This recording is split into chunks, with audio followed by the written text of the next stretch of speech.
Bom dia. Pessoal, como é a minha primeira vez, alguém fala que está me ouvindo? Bom dia, Valéria. Bom dia, Keila. Bom dia, Suzy, Andréia, Fernando. Ouvindo bem, Fernando. Que bom que você me... Você sabe que, como é Miqueias, eu tenho... Antes de começar, aliás, já começando, eu venho de uma família lá do Nordeste. Lá do Nordeste, não, daqui do Nordeste, né? E... Bom dia, Carlos. Então, e a minha mãe não só a minha mãe, todos lá são cearenses. Todos somos cearenses. Eu não sou cearense, eu sou paulista, mas os meus pais nasceram no Ceará, então eu me chamo como cearense. Bom dia, Valéria, também. E lá o povo fala muito, fala demais. E algumas vezes conversa tanto que nem percebe que a outra pessoa está dormindo e não está respondendo. E aí, algumas vezes ele chegava para minha avó e falava assim, vó, mas a senhora está falando, mas você não percebeu que a pessoa já dormiu? Eu falava, não, não importa que ela que me escute, o que importa é que eu preciso falar.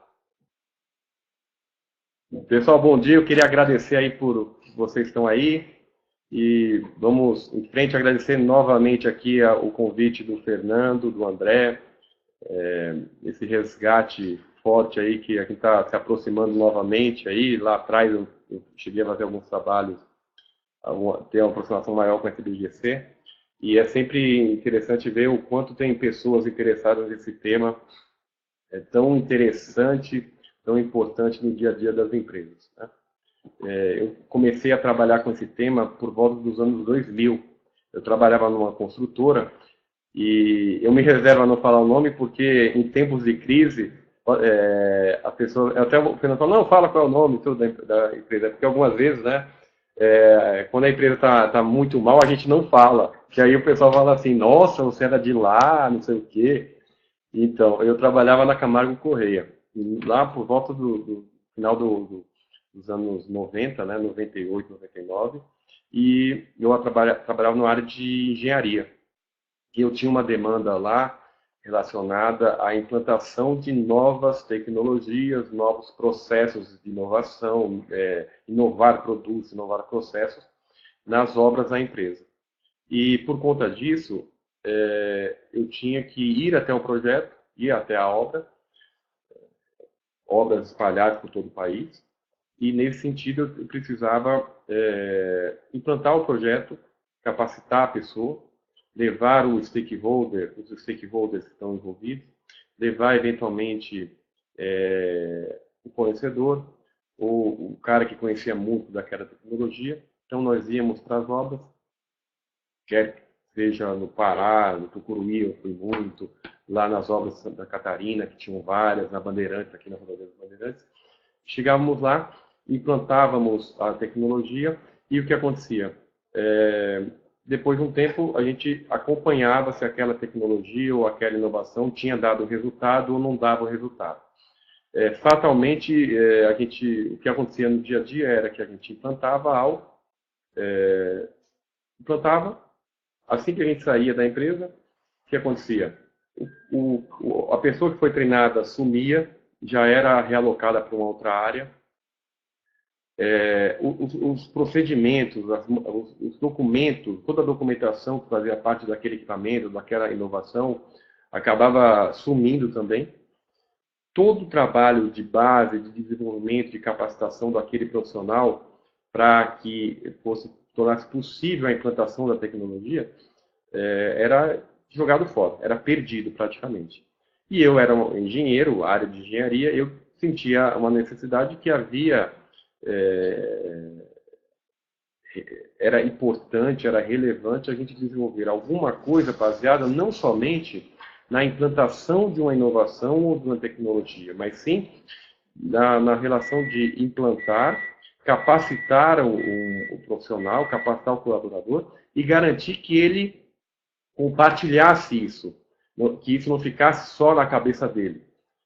E foi um passo. E por conta disso eu comecei naquele tempo havia pouca literatura sobre isso, e eu fui desenvolver o meu mestrado nessa área. E naquela época, talvez, o único autor livro que havia sobre gestão de conhecimento, no Brasil era do José Cláudio Terra, que era ainda de um doutorado que ele fez na FEA, e tinha muita literatura fora do país, e aí a gente não tinha muita... aí eu entrei nessa área, trabalhei na Camargo nesse tema, fiz o meu mestrado, meu doutorado nesse tema, e implantei um processo de gestão do conhecimento na construtora, e aí, a partir de então, escrevi alguns livros sobre isso. E por que eu estou falando dessa história? Porque eu, normalmente, quando eu começo a falar de gestão do conhecimento, eu resgato sempre o Davenport, com relação às vantagens competitivas que fundamentam a relevância da gestão do conhecimento. Porque a Luísa está sem som. Bom dia, Luísa. Bom dia, Cíntia também. Já estamos vendo, Luísa. Aguenta a mão aí.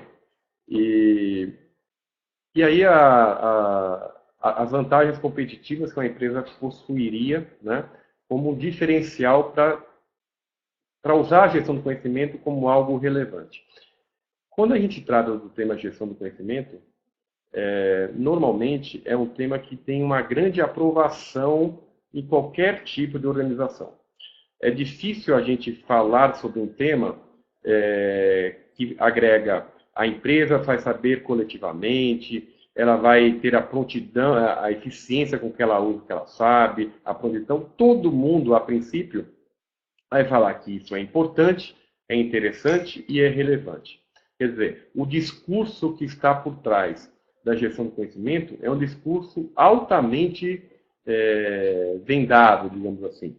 É difícil alguém não achar importante os conceitos, os mais básicos que sejam, que estão relacionados à gestão do conhecimento. É diferente de outros temas que algumas vezes quando a gente explicita, pode gerar dúvidas ou pode gerar, poxa, será que funciona ou será que isso não funciona?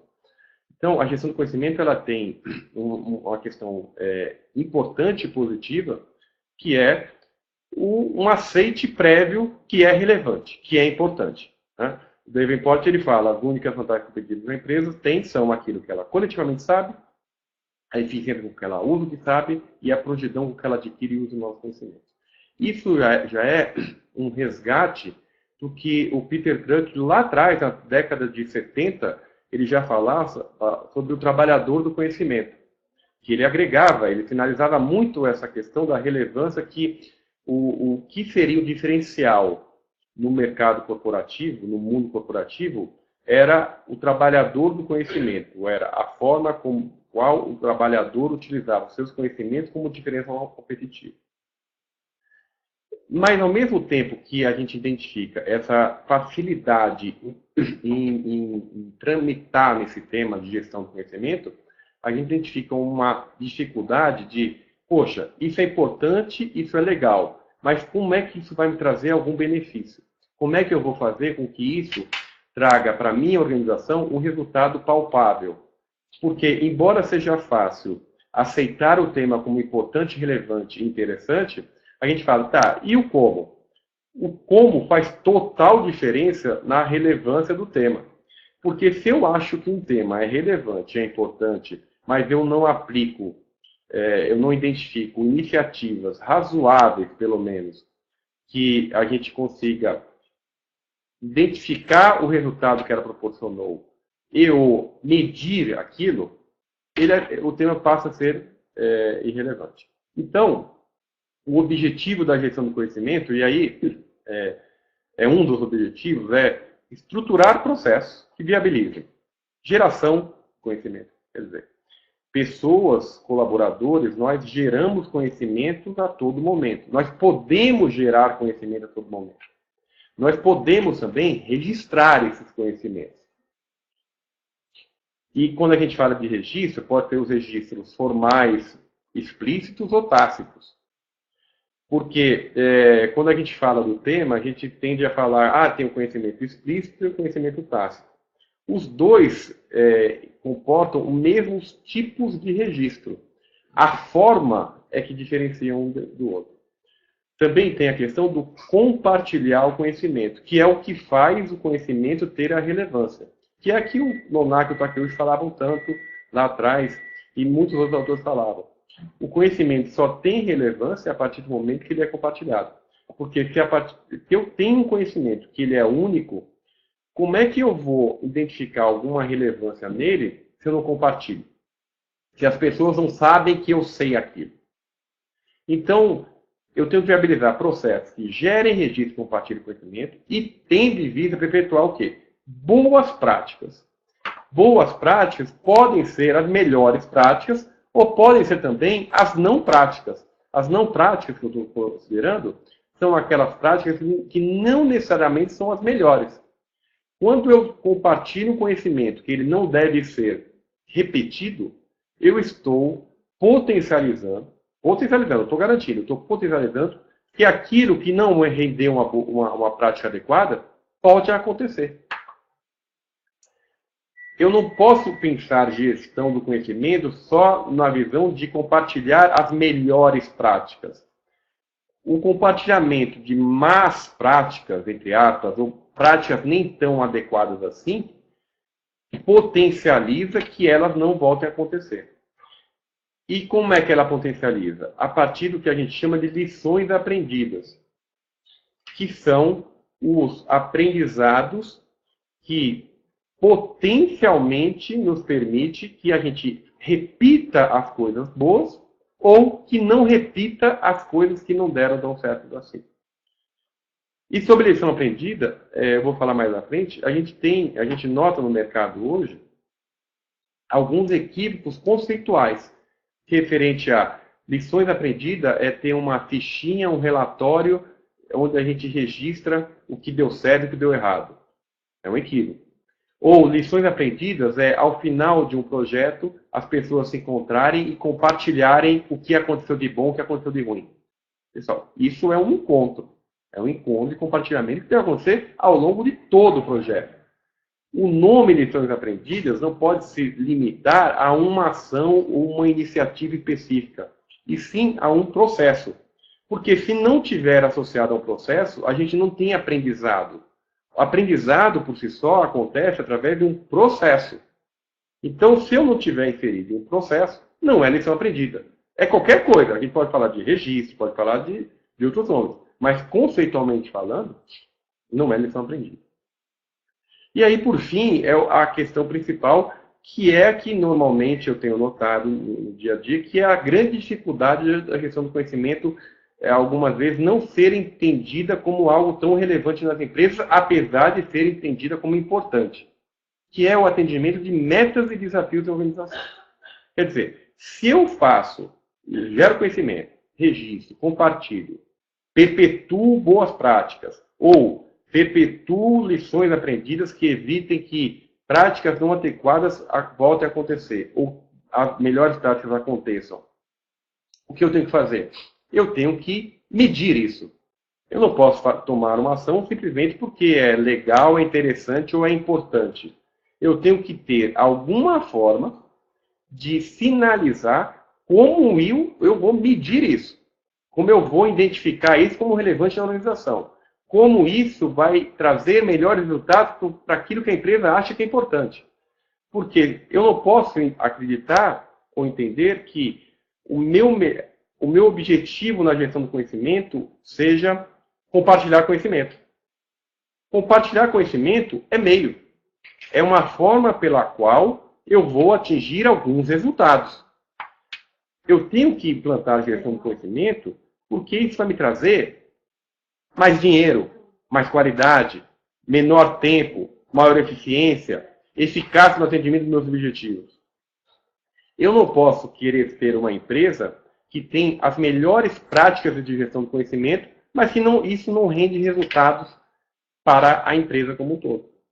Eu não quero ser um case de gestão do conhecimento. Nenhuma empresa deve pensar em gestão do conhecimento como, eu quero ser um case porque eu quero ser premiado como as melhores práticas de gestão do conhecimento. Eu tenho que entender uma empresa que tem a gestão do conhecimento como meio para atingir metas e desafios. E assim que, porque senão o tema fica importante e legal, mas não necessariamente relevante no dia a dia. Nós temos uma pergunta aqui, eu não identifiquei o nome da pessoa, Ioris. É possível gerar conhecimento sem estruturar processo para isso? E aí, parece que nós combinamos, né? Que é o próximo slide. Não tem como a gente falar de gestão do conhecimento se a gente não falar de processo. Quer dizer, a Valéria até nos ajudou aqui. A Valéria falou, acho que é mais difícil. Na minha visão, ao longo do projeto, você tem que marcar reuniões para discutir as boas práticas, as lições aprendidas e, de alguma forma, ter esse registro armazenado e de fácil acesso. Agradeço aí a Valéria pela contribuição aí. Porque é exatamente isso. Se eu não tiver uma ação baseada em processo, pessoal, eu não tenho nada. Eu tenho simplesmente uma iniciativa. Uma iniciativa, um grupo de iniciativas forma um processo. Iniciativas pontuais se chamam iniciativas pontuais. Que pode ser assim, eu vou fazer um evento de compartilhamento. Eu vou querer que 20 pessoas participem. Eu quero que elas compartilhem e registrem 12, 13, 15, 20 práticas. Tá, é uma iniciativa que tem a meta de o número de pessoas e o número de registros. A iniciativa pontual pode atingir o seu objetivo como iniciativa. Agora, para gerar resultado voltado para a empresa como um todo, ela tem que estar atrelada a um processo. E mais que isso, tem que estar atrelada a um processo que esteja de forma paralela ao dia a dia das empresas. Eu não posso imaginar que eu tenha práticas de gestão do conhecimento que sejam a parte do que eu faço no meu dia a dia. Se eu tiver que, além de fazer as atividades do meu dia a dia, eu também tenho que me preocupar com a gestão do conhecimento, pessoal, é mais uma responsabilidade que eu dou para a equipe e que potencialmente, numa emergência, vai ser a primeira a ser descartada. Quando eu converso com as empresas onde eu faço consultoria, com meus alunos, eu converso sobre esse tema, normalmente, eles comentam assim, eu acho muito importante, mas não tenho tempo para isso. Quer dizer, quando a gente inclui fatores, e que é fato, certamente eles falaram, e é justo, é devido, no nosso dia a dia, a gente não tem tempo para isso, para fazer ações que sejam além daquelas que a gente desenvolve no dia a dia. Mas o que eu estou considerando é que, se as iniciativas não estiverem atreladas no meu dia a dia do que eu faço, quer dizer, eu faço gestão de projeto e, em paralelo às minhas ações de gestão de projeto, já estão inseridas nele a preocupação ou o fato necessariamente de registrar, de compartilhar, de envolver as pessoas, envolver os stakeholders, eu já estou, no meu dia a dia, a gestão do conhecimento já faz parte dela. Por isso que, muito tempo atrás, eu via assim, muitas organizações terem áreas específicas de gestão do conhecimento nas organizações. Eu acho interessante quando uma empresa faz isso. Quer dizer, simbolicamente, é um sinal importante que a empresa se preocupa com isso. Agora, é a mesma coisa da gente falar de área de qualidade, falar que se não tiver uma área de qualidade na empresa, a empresa trabalha sem qualidade. Eu tenho que ter uma área de qualidade, porque se ela não existir, a qualidade não está nos processos. Não, a área de qualidade da empresa, ela tem uma série de ações relacionadas à qualidade, mas a ausência dela não sinaliza que não existe a qualidade na empresa. O mesmo entendimento vale para a gestão do conhecimento. Quer dizer, uma área de gestão do conhecimento na empresa é algo importante, mas ela está longe de ser a garantia que o conhecimento esteja no dia a dia das empresas. Se não estiver inserido nesse ciclo de pessoas, processos, de geração de produtos e serviços, o que eu vou ter é algo só legal, importante e interessante. E que certamente, numa primeira necessidade de redução de custo de alguma coisa, vai ser a área a ser desconsiderada. Esse é o primeiro grande desafio. Né? A Kátia perguntou, poderia citar exemplos dos indicadores mais relevantes da sua visão? Kátia, eu vou falar já daqui a pouco, Kátia. Eu acho que eu passei uma apresentação para você antes, hein? Porque você descobriu que eu ia perguntar isso mesmo. Te agradeço aí. e vou querer segurar sua audiência aqui até o final. O segundo desafio é o quê? É potencializar a sinergia entre... Pessoal, quando a gente fala de gestão do conhecimento, tem um monte de ações e iniciativas, né?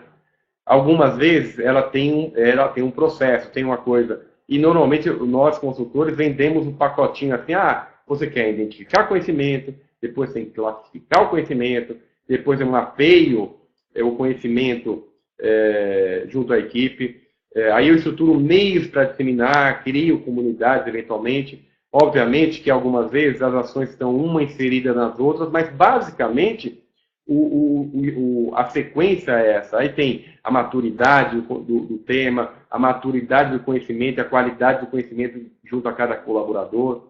E a isso atrela um monte de iniciativas, um monte de objetivos. Né? Quer dizer, eu identifico conhecimento, classifico, porque eu também tenho que registrar algumas práticas. Eu também tenho que fazer a disseminação das lições aprendidas. Eu tenho que também compartilhar isso, né? Porque uma coisa é disseminar e outra coisa é você compartilhar devidamente e criar multiplicadores disso. Eu tenho que potencializar a integração entre as pessoas, entre as equipes. E aí, por fim, eu tenho a questão da inovação, que também é outro tema que normalmente era atrelada à gestão do conhecimento e que algumas vezes ela é atrelada, não se sabe exatamente por quê, porque a inovação é a raiz da gestão do conhecimento. Ou pode ser o contrário, a gestão do conhecimento, quer dizer, depois de eu tanto ter conhecimento sobre alguma coisa, é que eu parto para inovar. O fato é que todos esses temas atrelados, iniciativas, muitas vezes, nós, pessoas que trabalhamos com gestão do conhecimento, estamos perdendo isso. Estamos perdendo isso estamos perdendo esse tema, estamos perdendo a relevância desse tema. Hoje em dia, a gente fala de lições aprendidas, a gente vê o pessoal das áreas de gestão de projetos preocupadíssimo com lições aprendidas. A princípio, esse é um tema que é fundamental nessa nosso métier de gestores do conhecimento. Quer dizer, é um tema que nós, de gestão do conhecimento, deveríamos ser meio que patronos desse tema. Ninguém poderia saber mais, e ninguém sabe mesmo, sobre lições aprendidas do que nós. Equivocadamente, em algum momento, a gestão do conhecimento partiu para uma linha de tecnologia. Uma linha para identificar, para classificar, para mapear, para estruturar meios sim, talvez mais para ter. Quer dizer, tudo isso vem no pacote, para identificar, eu tenho que ter um software, eu tenho que ter uma tecnologia, eu tenho que ter algo, para registrar, eu tenho que ter um aplicativo. E aí a gente sai do conceito. A gente ficou muito mais importante o meio do que o fim. Quando a gente abriu mão, muitas vezes, muitos de nós, gestores do conhecimento, abrimos mão da gestão do conhecimento do ponto de vista conceitual, que é o que agrega mais valor no dia a dia das empresas. E finalizando com o lado da tecnologia, do software, eu lembro disso, que algumas vezes, quando eu ia apresentar os portais, as iniciativas de gestão do conhecimento nas empresas, o que a gente via era um site, era um portal, era algo registrado. Quer dizer, quando a gente... o nosso produto final é uma tecnologia, a gente está distorcendo o objetivo do tema. A gente está sinalizando que o meio é mais importante do que o fim. E, obviamente, que isso acontece por vários motivos. Algumas vezes por equívocos conceituais e algumas vezes até porque, poxa, mas numa empresa o que eu vou conseguir vender é um software. O que ela quer ver é algo palpável. E aí eu consigo ser algo palpável através do sistema. Não, eu posso conseguir algo palpável através do quê? Através de ter o conhecimento sobre medir resultado. E o Deming já comentava, né? Porque o que não se gerencia, não se gerencia o que não se mede o que não se define o que não... Quer dizer, é um monte de não, quer dizer, medir resultado é essencial. E por que foi para essa linha tecnológica? Talvez. Porque eu consigo medir o sucesso de um site. Eu consigo medir que tantas pessoas acessaram tantos sistemas durante tanto tempo. Eu consigo medir que tais registros feitos estão sendo compartilhados por X pessoas. Talvez por conta disso é que houve esse desvio do aspecto conceitual da gestão do conhecimento que agrega valor no dia a dia das empresas, porque diante da dificuldade de eu conseguir medir isso, a gente foi para o caminho de, poxa, um meio para medir é tendo a tecnologia. É a tecnologia que me garante que eu consiga medir a gestão do conhecimento. Não. Quando eu tenho a tecnologia, eu consigo medir, eu consigo potencializar uma série de coisas, e certamente eu consigo medi-las através dessa série de coisas, mas eu não necessariamente estou medindo o quanto a gestão do conhecimento traz resultado para o dia a dia da empresa. E que é isso que é relevante. E que é isso que é importante. É por conta disso que as empresas vão querer isso. Tá? Vamos passar aqui para o... Então, quando a gente mede, uma coisa é medir a tecnologia, que é a performance. Quer dizer, eu estou medindo o meio. Eu estou medindo quantos registros foram feitos, quantas pessoas estão acessando esses registros. Quer dizer, acessar registros não quer dizer que eu estou compartilhando. Acessar registro me garante que a pessoa simplesmente está tomando conhecimento, se é que ela está tomando conhecimento, sobre algo que foi registrado. Como é que eu vou ter a menor evidência que seja que aquilo que está registrado está sendo colocado em prática? Está fazendo parte do dia a dia dela? Que a pessoa está, na pior das hipóteses, considerando aquilo? Não, eu estou simplesmente medindo o meio que é a tecnologia. Outra questão é medir a parte do talento, que é associado à pessoa, que é o quanto ela está utilizando aquilo para o dia a dia dela. Tem um viés um pouco maior do que a performance tecnológica, mas ainda não é o que eu estou sinalizando como fim. Por quê? Eu posso ter um conhecimento que tenha chegado a ser compartilhado com 30 pessoas, mas isso não é garantia nenhuma que aquelas pessoas vão utilizar aquilo, ou que elas consideraram aquilo. Então, por conta disso, uma coisa é eu medir um meio, através de software, através de sistemas, através da enorme quantidade de portfólios de tecnologia que estão disponíveis, e a outra coisa é a abrangência que aquilo se chegou. A abrangência do ponto de vista de quantas pessoas estão envolvidas com aquilo. Eu posso ter ótimos indicadores de tecnologia, de performance, ótimos indicadores de abrangência de pessoas e número de pessoas que foram contaminadas, digamos assim, com o tema, ou com conhecimento específico, e ainda assim não ter a gestão do conhecimento trazendo resultado.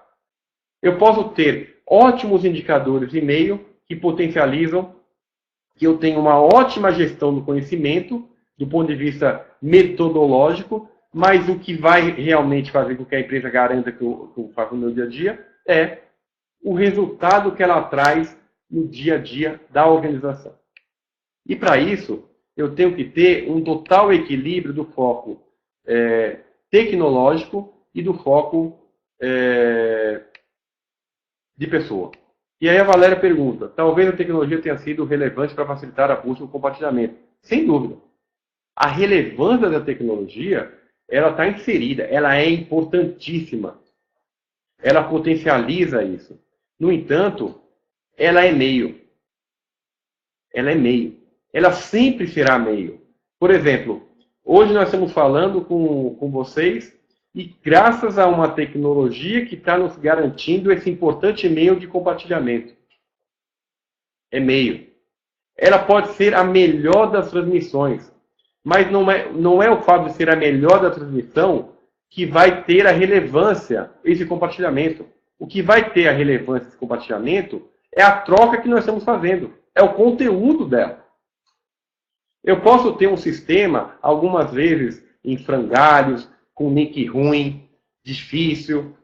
E nesses links ruins e difíceis, eu compartilhar os melhores conhecimentos mais relevantes do meu dia a dia. E algumas vezes a gente se preocupa muito mais com o meio. Nossa, eu tenho que ter a expertise, a melhor banda, a melhor quantidade de registro, de não sei quantos gigabytes e terabytes. E a gente perde naquilo que é o conteúdo, que é o que vai realmente trazer algum resultado. Então, o foco tecnológico, ele potencializa a geração, registro, ele potencializa o aprendizado a partir do momento que ele permite a integração de várias pessoas, né? Mas é um facilitador. O foco na pessoa, ele promove sim a valorização dos processos e do poder gerado a partir de trocas e interações. Quer dizer, a partir do momento que eu tenho esse equilíbrio tecnológico de pessoas, eu posso estar falando efetivamente de gestão do conhecimento. E aí, quando eu tenho esse equilíbrio, aí eu consigo potencializar, identificar resultado. Eu só vou voltar um pouquinho no slide. Porque é o seguinte, vamos imaginar, como até voltando a uma pergunta que a Kátia fez. Como é que eu consigo identificar a relevância da gestão do conhecimento na estratégia da empresa, por exemplo? Poxa, a empresa possui uma série de intentos e objetivos estratégicos. Ela, normalmente, ela define isso. Existe um mandato para isso. Existem lá as metas estratégicas e potenciais para cada um dos segmentos, para cada um escopo específico em um determinado segmento de clientes, em determinada área ou em determinado mercado. Poxa, se eu desenvolver atividades que potencialize que a empresa alcance essas estratégias, eu estarei fazendo, e que essas iniciativas tenham alguma associação com o compartilhamento de conhecimento, eu consigo medir. Vamos imaginar que uma organização definiu como objetivo estratégico atuar em 12 segmentos do mercado. 12 segmentos. Poxa, se eu, sendo gestor do conhecimento ou não, porque todos somos, desenvolver iniciativas voltadas a compartilhar conhecimentos atrelados a cada uma dessas áreas, essas iniciativas agrupadas, participam das pessoas, é um indicador que eu tenho divulgações que voltadas para aquela estratégia. E como é que eu vou medir? Através dos intentos estratégicos medida para aquela estratégia. Se eu definir lá 12 segmentos, eu vou ter que atuar. Poxa, eu desenvolvi ações, iniciativas e processos associados a 4, 5 segmentos. Poxa, eu, como no processo de gestão de conhecimento, desenvolvi 5 grupos de iniciativas atreladas aos processos que atingiram 12 das metas estratégicas. E aí eu faço um indicador calculado disso. Eu posso fazer isso com relação a pessoas, eu posso fazer isso com relação a financeiro. Quer dizer, eu vou implantar ou compartilhar um conhecimento que já foi implantado em um determinado projeto em um novo projeto. Se eu fizer o comparativo da performance desse conhecimento, desse projeto, um conhecimento anteriormente utilizado pela empresa, e fazer um comparativo de custo ou de tempo com relação ao atual prazo alcançado ou ao atual método de custo alcançada, a diferença entre o valor e o outro, eu estarei medindo a contribuição da gestão do conhecimento para esse segmento. Quer dizer, ele tem que estar inserido com o processo e, obviamente, medir através do diferencial que foi dado, através da gestão de um novo conhecimento, no caso de uma inovação, ou através de um compartilhamento de conhecimento que foi desenvolvido no projeto anterior, ou de uma prática que foi evitada, ao contrário do que foi anteriormente era adotado. Então, quando eu foco simplesmente no aspecto apenas tecnológico, eu não estou falando de gestão do conhecimento. Estou falando de gestão de informação, estou falando de gestão de TI, estou falando de uma série de gestões. Eu quebro a premissa básica. A Márcia perguntou como você vê o papel e a prática da gestão do conhecimento inserida com a emergência da economia compartilhada, criativa e simultânea.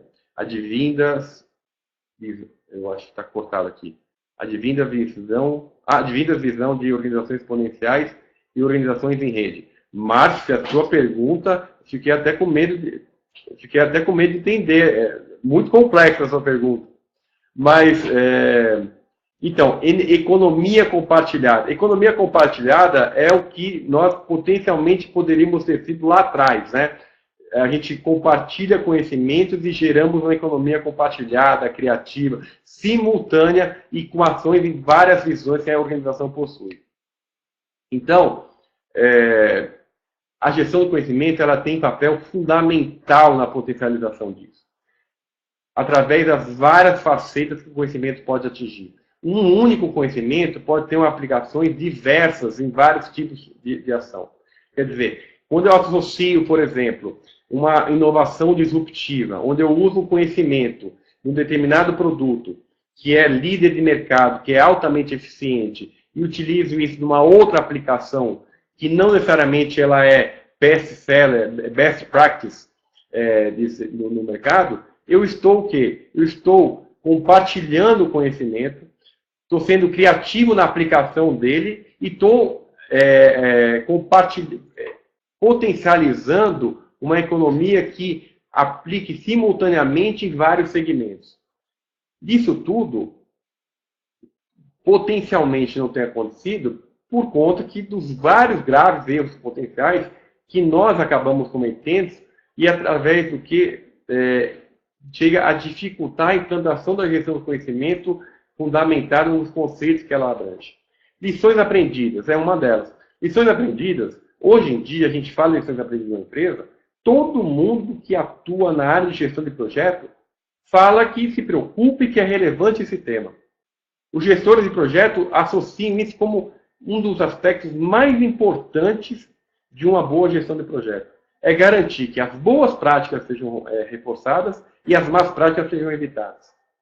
E esse tema acabou sendo meio que perdido por nós, de gestão do conhecimento. Por quê? Nós vendemos esse tema como sendo que, eu tenho que registrar o que aconteceu de bom, o que aconteceu de ruim no projeto. Eu tenho que, ao final do projeto, compartilhar o que aconteceu de bom, o que aconteceu de ruim. Pessoal, isso não é lição aprendida. Isso é simplesmente o registro e compartilhamento de coisas, boas e ruins. Eu só falo de lições aprendidas quando, eventualmente, eu considero a possibilidade delas serem consideradas ou incorporadas no dia a dia. Se eu falo de práticas de registro e compartilhamento, eu estou falando de práticas de registro e compartilhamento. Eu só posso falar de aprendizado a partir do momento que eu considero a possibilidade dessas práticas de registro e compartilhamento serem incorporadas no dia a dia e ou incorporadas no dia a dia. Se eu não tenho isso, eu não tenho lição aprendida. Eu só tenho registro. Eu só tenho o registro do papelzinho, eu só tenho o registro do encontro que foi feito ao final do projeto. Eu não tenho lição aprendida. Algumas áreas de gestão de projeto, em algumas empresas, o gestor chega algumas vezes para mim e fala: eu já fiz aquela tabelinha de lições aprendidas. Eu já tenho aquele banco de lições aprendidas. Só banco de lições aprendidas? Não, eu tenho um banco de registros. Eventualmente, alguns deles vão ser lições aprendidas. Eventualmente. Na maioria das vezes, eu não tenho lição aprendida nenhuma. Eu tenho um registro só. Um registro pode, quando crescer, virar lição aprendida. Mas a maior parte dos registros não são lições aprendidas. A Márcia comentou: podemos indicar lições aprendidas com a nova necessidade, incluindo ISO 9000 e de efetuar gestão de risco. Márcia, gestão de risco, para mim, é uma questão essencial na organização. Quer dizer, gestão de risco deveria ter sido um dos temas masters da gestão do conhecimento nos anos 2000. Quer dizer, a gestão de risco que ela faz, eu identifico os riscos existentes no projeto a partir de algo que já aconteceu em projetos anteriores. Cara, tem algo mais parecido e similar à gestão do conhecimento que isso? Só que, em algum momento, nós não nos apropriamos disso. E a gestão de risco pareceu ser uma preocupação de gestores de projeto. Pessoal, sim, é uma preocupação de gestores de projeto. Mas a síntese da gestão de risco é as lições aprendidas. Quer dizer, eu identifico falhas potenciais que já existiram ou que podem vir a acontecer, e aí eu faço a gestão de risco. Pessoal, isso é lição aprendida. Claramente lição aprendida. E aí, a ISO 9000. A ISO 9000, todo gestor, eu costumo falar o seguinte: todo gestor do conhecimento, ou pessoas que atuam em gestão do conhecimento, já trabalharam com a ISO 9000 em algum momento. Porque a ISO 9000 nos doutrinou a preocupação do registro de processo, certo? Não necessariamente ligado que aquele registro, aquele processo vai ser a melhor prática, mas a importância daquele registro existir. E em algumas empresas, esse é o ponto inicial para um processo de gestão do conhecimento, a partir de processos estruturados da ISO 9000. Aí a Valéria pergunta aqui, análise de riscos dos riscos ocorridos e por que pode ajustar muito nas lições aprendidas. Pessoal, é totalmente, né? Quer dizer, eu analiso o risco ocorrido assim, quando um fato já aconteceu, quer dizer, ele pode virar a se perpetuar e ele continuar a ser um risco, ou eu posso mitigar isso e evitar que ele aconteça. Pessoal, isso é lição aprendida, porque eu passei a considerar, quer dizer, algo aconteceu, eu considerei isso no risco, isso por si só já é uma lição aprendida. Ele pode vir a ser mais, ele pode vir a ser algo a ser incorporado no dia a dia. A própria gestão de risco é algo que passou a ser incorporado no dia a dia a partir do momento que eu repetia os processos e projetos e ela voltava a acontecer os problemas. E aí que você falou, poxa, eu tenho que fazer uma análise de risco. Essa análise de risco é o filho da lição aprendida. Deveria ser um tema de gestão do conhecimento mais que nunca. Aqui temos umas perguntas. Ioris, talvez a pergunta que levaria a definir um indicador de efetividade é o que muda com uma GC. Sim, é o que muda sim, tanto para o bem como para o mal, né? Porque eu tenho que medir.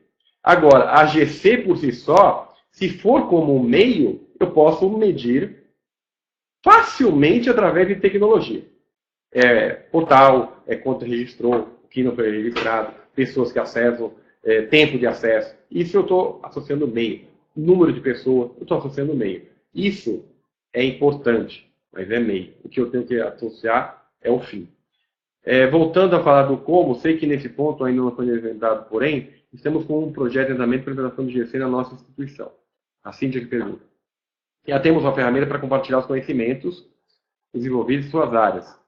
A dificuldade que mais visualiza nesse momento é como levantar processos críticos e registrados. Então, pensamos em fluxograma. Certamente, nos fluxogramas e nos processos, algo que a ISO 9000 já ajuda, porque ela demanda a inteligência do processo, eu posso identificar gargalos. Eu posso identificar pontos críticos. Esses pontos críticos normalmente são identificados também aonde? Na própria gestão de risco. Quando eu faço o processo de gestão de risco, eu identifico gargalos. Eu identifico aqueles pontos que podem me causar uma não eficiência adequada ou um não atingimento de metas que foram definidas.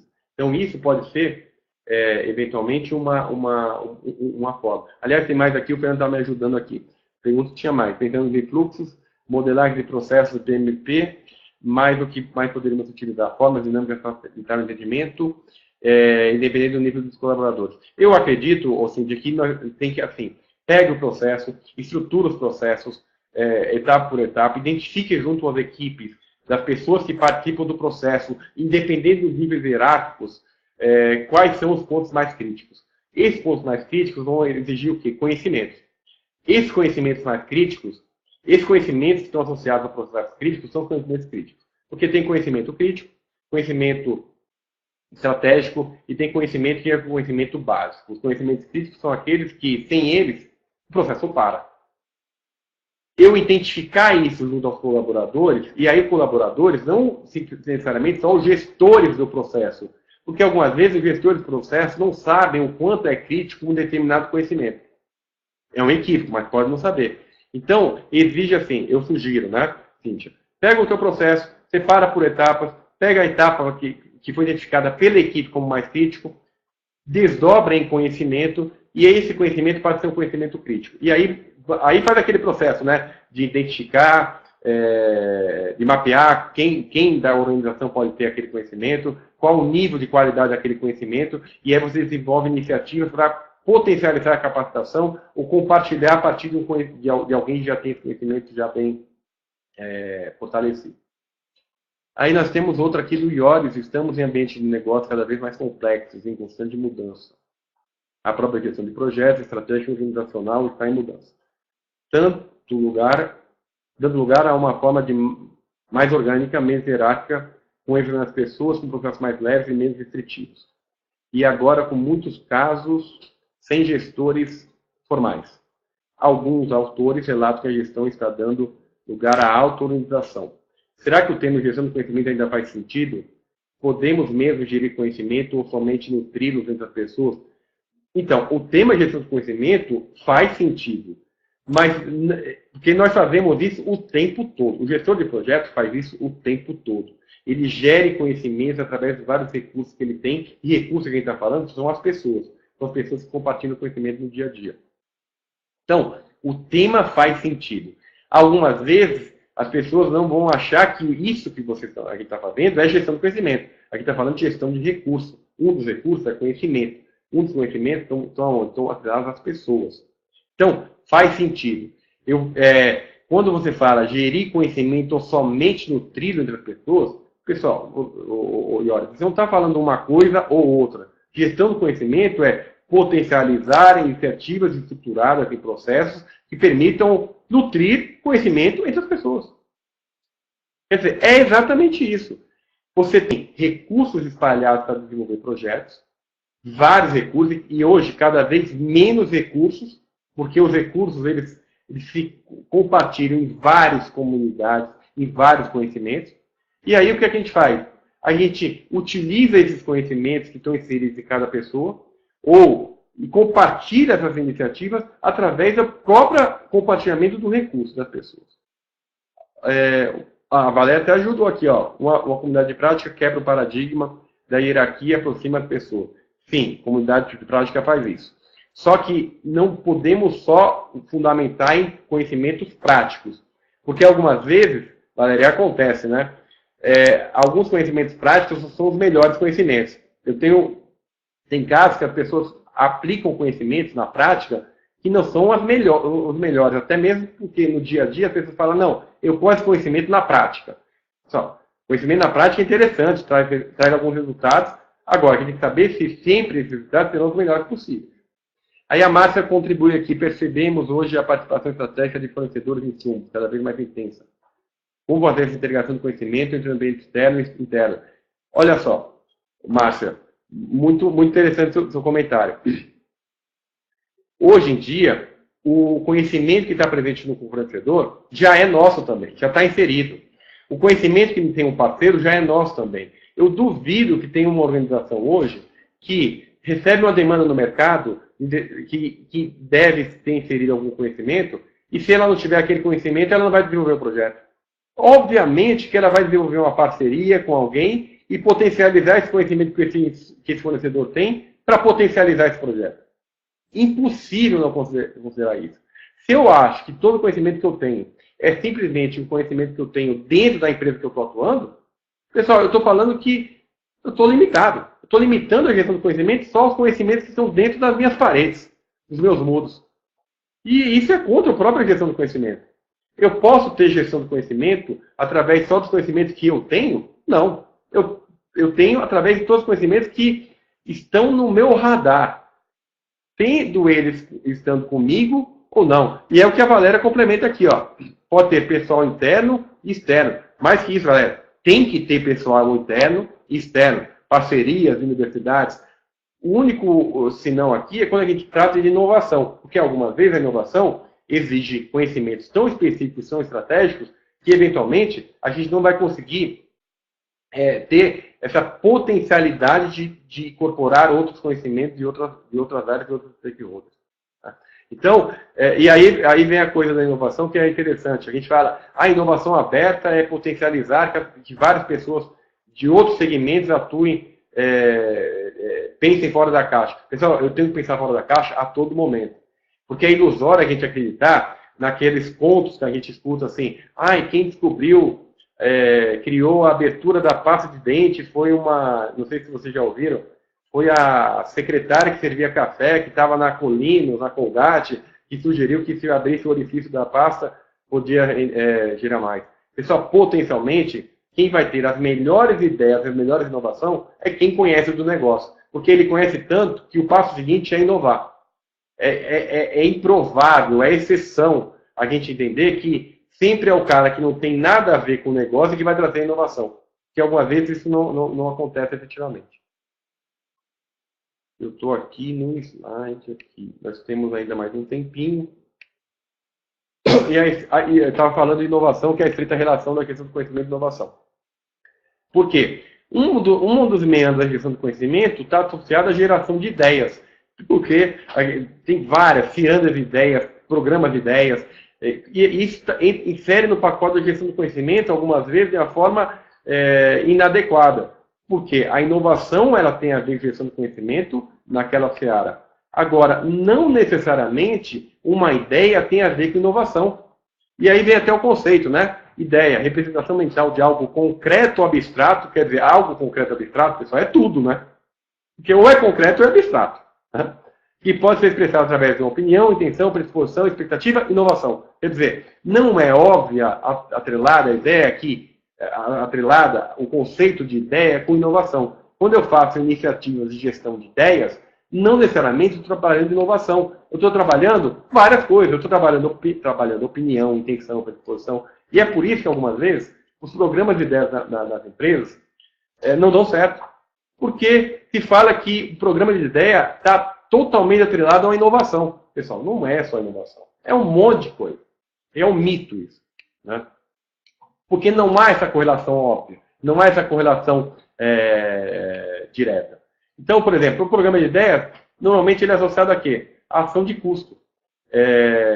Ações de custo. Aliás, o Fernando até falou para eu posso terminar com calma, já estava meio apressado. Você sabe que o pessoal, eu obedeço o horário, sou meio crítico assim. Que é o seguinte, as empresas lançam programas de ideias dentro de uma prática de gestão do conhecimento. Legal, tá.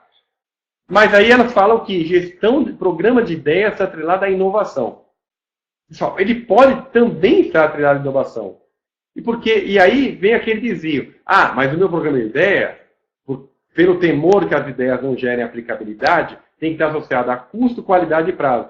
Se eu falo que gestão de ideia está só associada à inovação e já finalizo que tem que estar atrelado a custo, qualidade e prazo, pessoal, eu já estou finalizando que eu tenho que ter inovações que geram menor custo, menor qualidade e menor prazo. Quem já trabalhou com inovação sabe que inovação, no primeiro momento, é perdulária. Inovação, no primeiro momento, não vai gerar menor custo. Ela vai gerar maior custo. Ela pode ser depois, em escala, depois de um tempo, gerar um menor custo.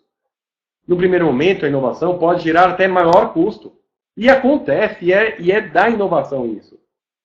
Agora, se eu já sinalizo um programa de ideia, atrelado à gestão do conhecimento, já sinalizando essa preocupação de gerar resultado associado a custo, qualidade e prazo, pessoal, eu estou fazendo qualquer coisa, menos gerir de ideia. E o que acontece normalmente? Tem um monte de ideia no começo. Um monte de ideia. E aí a gente associa a falta do processo, né? A gente tem um monte de ação desenvolvida, a gente não desenvolve um processo adequado, porque as pessoas que analisem, avaliem as ideias, não necessariamente têm conhecimento adequado para avaliar as ideias, e aí gera um monte de coisa, e aí boas e ótimas ideias passam, más ideias, ou as ideias mais óbvias não passam, não são aprovadas, aliás. E aí, no segundo momento, as pessoas falam, poxa, tem um monte de ideia lá e ninguém me deu resultado, ninguém me deu retorno, ninguém me deu, quer dizer, a falta de processo.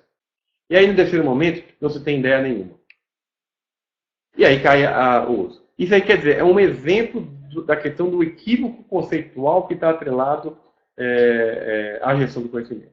Pessoal, eu estou chegando ao final, e aí, só potencializar a ideia central, que é sempre esse equilíbrio entre gestão do conhecimento, pessoas e tecnologia, porque aí sim eu posso identificar vantagens competitivas na organização que vão gerar resultados nos indicadores finais da organização, os indicadores financeiros, estratégicos, de recursos humanos, né? Quaisquer indicadores que estejam atrelados com aqueles itens que a empresa identifica como relevante. Queria aí agradecer aí pela atenção de vocês. E eu estou ainda aqui, quem quiser fazer mais alguma pergunta aqui, está à disposição aqui pelo chat. Eu acho que eu respondi todas. Deixa eu ver, o Ioris foi o último. Alguns autores relatam que a gestão do conhecimento da organização. A Valéria finalizou aqui. Lógico que você pode separar alguns itens por questão de sigilo. Sim, Valéria, é a questão da inovação. né? Certamente. Agora, a gente não pode privilegiar isso como um requisito, né? Porque senão, se a gente achar que é inovação só, tudo é sigiloso, e obviamente você sabe diferenciar algo de outro, mas algumas vezes a gente na preocupação de perder alguma coisa, a gente perde grandes oportunidades de compartilhamento. Eu queria agradecer aí todo mundo que participou, Fernando, Valéria, Marcelo, Aloysio, Suzy, Ângela, Kátia, Miqueias, Márcia, Luciana, tem alguns nomes que eu não consigo identificar aqui, Fátima, Etel, é isso? Cíntia, Valéria, agradecer o tempo de vocês aí e atenção, e até a próxima aí nessa oportunidade, agradecer novamente o Fernando e o André pelo convite, a Cíntia aqui já deu um agradecimento aqui. Vamos? Oi, desculpa. Não ouvi. Ah, os meus contatos, é sério, meus contatos. Ó, a apresentação está aí, eu acho que no final dela tem os meus contatos. Deixa eu ver aqui, está aqui. Está aí, ó. O meu e-mail, meu site. Lá no meu site, viu, Kátia? Você está lá, agradeço aí pelas tuas palavras. Tem lá vários artigos sobre esse tema, lições aprendidas, gestão do conhecimento. Certamente vocês são mais especialistas do que eu. Eu sou, assim como vocês, gosto do tema, aplico, trabalho, a minha vida esse tema. É um tema que eu gosto muito, que eu trabalho com isso. Lá no meu site, no meu e-mail, tem lá o contato do meu livro, livros que eu já escrevi, ou apresentações sobre esse tema, sobre gestão do conhecimento, capital intelectual, lições aprendidas, certo?